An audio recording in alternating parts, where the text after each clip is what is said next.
اعوذ باللہ من الشیطان الرجیم بسم اللہ الرحمن الرحیم یا مریم اقنتی لربک واسجدی وارکعی مع الراکعین۔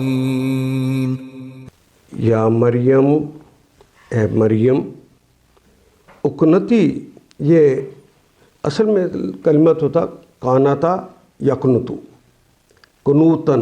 اردو میں بھی ہم کہتے ہیں دعائے قنوت پڑھنا، جس میں ہم اپنی فرما برداری کا اظہار کر رہے ہوتے ہیں آخر پہ جا کے، نمازوں کی آخری رکعت کے اندر جا کے، تو قنوت کہتے ہیں فرما برداری کرنا، چھپ جانا، عاجزی کرنا۔ وقنتی، اور اطاعت کر، فرما برداری کر، لربک، لام کے لیے، رب تو پالنہار کو کہتے ہیں، اور بار بار ہم نے پڑھا ہے کاف مخاطب کی علامت ہے، ربی کی، یہ کاف کے نیچے چونکہ زیر آ گئی تو یہ مخاطبہ ہوگی، لربی کی، اپنے رب کی۔ یا مریم اقنتی لربک، اے مریم اپنے رب کی اطاعت کرو، فرما برداری کرو، واسجدی، اسجد تو ایک مذکر سجدہ کر، اسجدی تو ایک مؤنث سجدہ کر، واسجدی اور سجدہ کر، ورکعی اور رکوع کر۔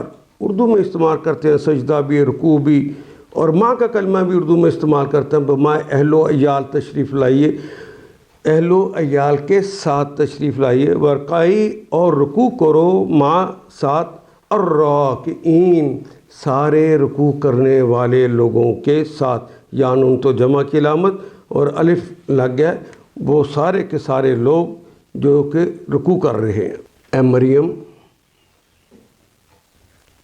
اپنے رب کی تابع فرمان بن کر رہ، ان کے حضور سجدہ ریز ہو جا، اور جو بندے اس کے حضور جھکنے والے ہیں، رکوع کرنے والے ہیں، ان کے ساتھ تو بھی جھک جا۔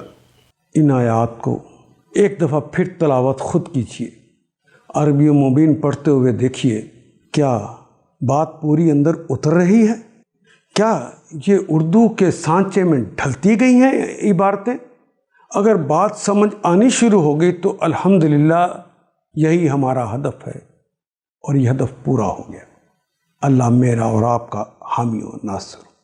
الف لام